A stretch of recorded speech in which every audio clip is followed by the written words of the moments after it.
The Nile had turned to blood. Yet Pharaoh still refused to listen.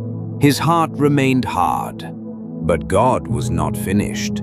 The Lord spoke to Moses, "Go to Pharaoh and tell him, 'This is what the Lord says. Let my people go, so they may worship me. If you refuse, I will cover all of Egypt with frogs.'" Moses and Aaron obeyed. Aaron stretched out his staff over the waters of Egypt. Immediately, frogs came up from the rivers, the canals, and the ponds. They covered the entire land. They filled the houses. They entered bedrooms. They jumped onto beds. They invaded kitchens. They crawled into ovens and kneading bowls. Everywhere the Egyptians looked, there were frogs. Even Pharaoh's magicians were able to bring up frogs, but they could not remove them. At last, Pharaoh called for Moses and Aaron.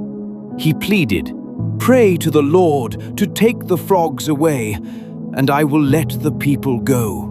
Moses prayed, and the Lord answered. The frogs died. They lay in houses, courtyards, and fields. The Egyptians gathered them into huge piles, and the land was filled with a terrible smell.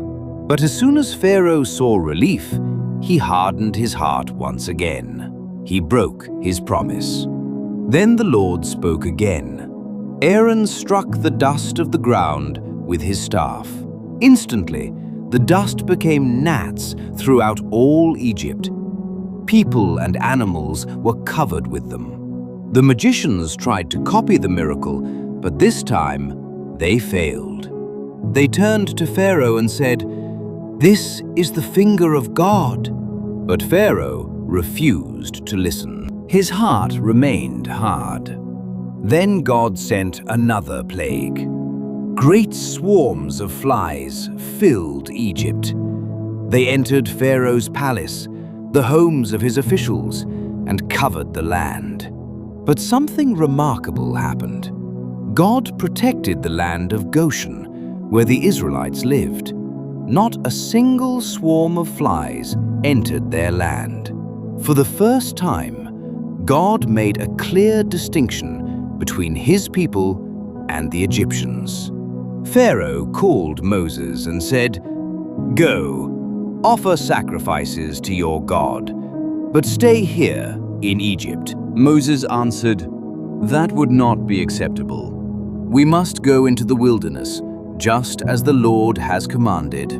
Pharaoh replied, "I will let you go, but do not go very far. Now pray for me." Moses prayed, and the Lord removed every fly. Not one remained. But once again, Pharaoh hardened his heart and refused to let Israel go. Exodus chapter 8 reminds us that God's power cannot be ignored forever. Again and again, Pharaoh saw the miracles, but pride kept him from obeying God. The Lord also showed that he was able to protect his own people, even in the middle of judgment. But Pharaoh still refused to surrender. What would happen when the next plague struck Egypt? We will find out in Exodus chapter 9. And don't miss chapter 9. So subscribe now.